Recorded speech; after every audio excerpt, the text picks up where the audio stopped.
If I didn't know any better, I would have thought trying to organize with a bunch of creative, artistic actors with a million different opinions, I would have assumed it was like herding Hmm. cats.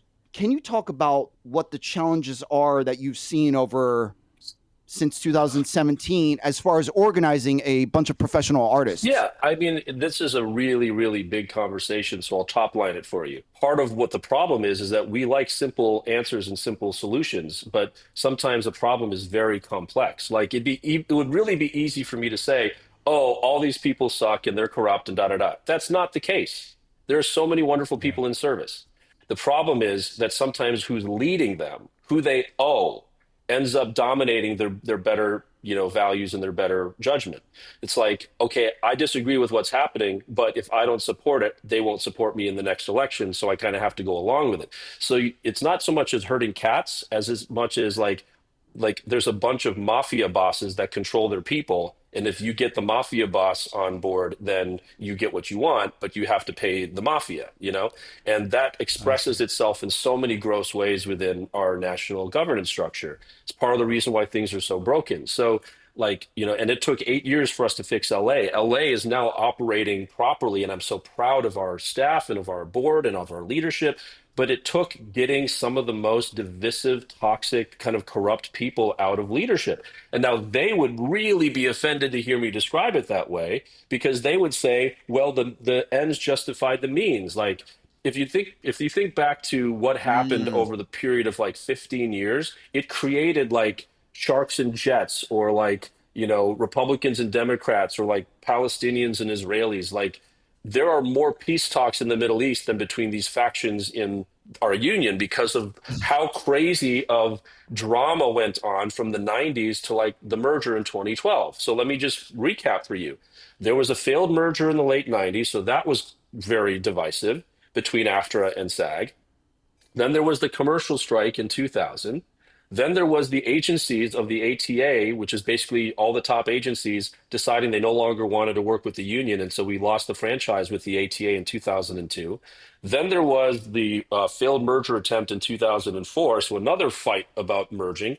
Then there was the lockout and AFTRA negotiating separately with the studios to undermine SAG that forced the merger in 2009. And then we were finally merged by 2012.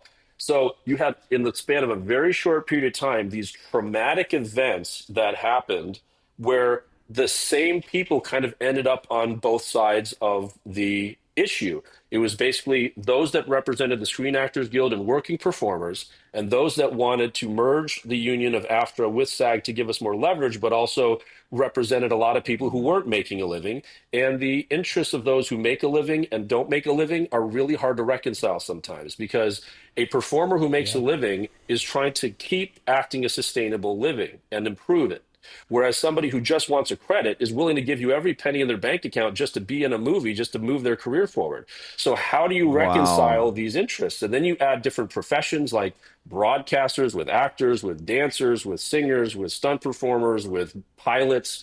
How are they like radio DJs? So now you got those things. Then you've got regional conflicts of like the needs of somebody in Iowa are not the same as somebody in LA, are not the same as somebody in Atlanta. All of these fractured competing interests, and then an incredibly traumatic series of events that just fractured people across all these different things. And so where you kind of ended up after the merger was all the pro merger people against LA, which was like Membership First, which is like the group that kind of grew out of Los Angeles that was pro SAG, anti the merger the way it was done, and represented more of like the working actors. And then you had the pro after people that got a lot of power because they were able to basically take 75% of the union for themselves between AFTRA and their portion of SAG, and then just Membership First in LA.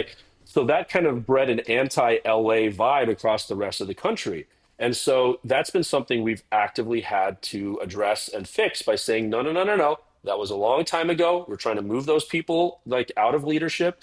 Now it's about the future. We're a national union. We need to take care of everybody. It's not about LA versus anybody else. And we need to start acting together and coming together. But there's so much skepticism around the rest of the country because of all of that drama, and because a lot of the same people are in power around the country who lived through all of that. So they're traumatized about what it means for a strong Los Angeles local with lots of resources and great leadership. I mean, we all knew SAG and AFTRA would have to merge eventually. It's just how it was going to get done. But we had a group that basically got the merger done, and then afterwards they were out of ideas. And everything that they did afterwards was about maintaining power Wow. and shutting people down.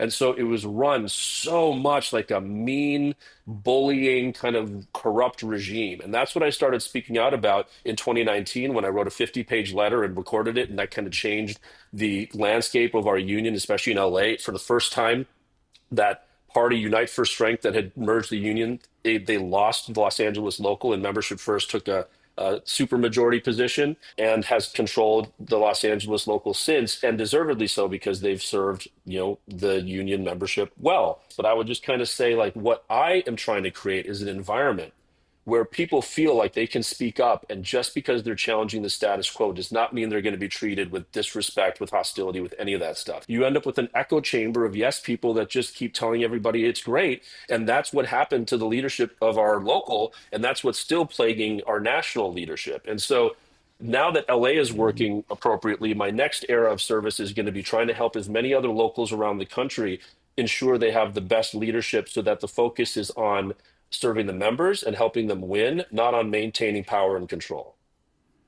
I And then love that that. power, and then that shift can translate to national That's right. board That's the only way to and change the national having this board, because community. all of our national board members are elected by their locals. And so you have to change the local to change the national. There's no just changing national. It's just an expression of the locals. So if we have unhealthy organs all over our body, the whole Yeah, the body is in body's trouble. the overall Yeah.